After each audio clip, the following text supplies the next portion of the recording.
আসসালামু আলাইকুম। ট্রাস্ট মানি অ্যাপস যখন আপডেট হলো তখন কিন্তু অনেকে কিভাবে বিকাশ নগদে টাকা পাঠাবেন সেটা কিন্তু বুঝতেছেন না। তো আজকের ভিডিওটা তাদের জন্য।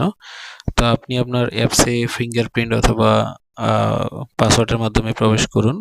তারপর এরকম ইন্টারফেস আসলে এখানে দেখতে পাচ্ছেন নিচে অ্যারো দেওয়া আছে। এই অ্যারোতে টেনে স্ক্রল করলে আপনার অনেকগুলো অপশন আসবে। এখানে দেখবেন যে অ্যাড মানি যে অপশনটা রয়েছে এখানে ক্লিক করবেন। এখানে ক্লিক করার পর দেখতে পাচ্ছেন ট্যাব, বিকাশ, নগদ সবকিছু রয়েছে। তো আমি আজকে বিকাশ দিয়ে দেখাবো, সেম ভাবে আপনারা বাকিগুলো করতে পারবেন। তো এখানে প্রথমে আপনার অ্যাকাউন্ট নাম্বারটা সিলেক্ট করবেন, তারপর মোবাইল নাম্বার, বেনিফিশিয়ারি যেখানে এখানে, তারপর পরিমাণ এবং লাস্টে কিছু টাইপ করবেন লেখালেখি।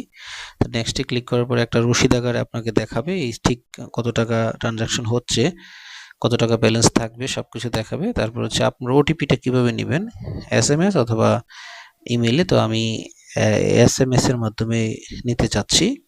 তারপর সাবমিটে ক্লিক করার পরে আমার এখানে ওটিপি চলে আসবে। তো বন্ধুরা, ভিডিও ভালো লাগলে অবশ্যই ফলো অ্যান্ড সাবস্ক্রাইব করতে পারেন। আর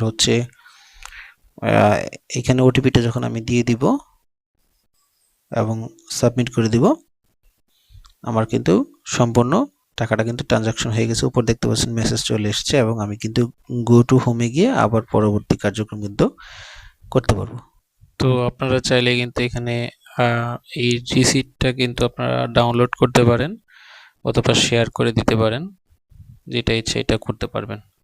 তো ভিডিও ভালো লাগলে লাইক, কমেন্ট, শেয়ার করবেন। আল্লাহ হাফেজ, আসসালামু আলাইকুম।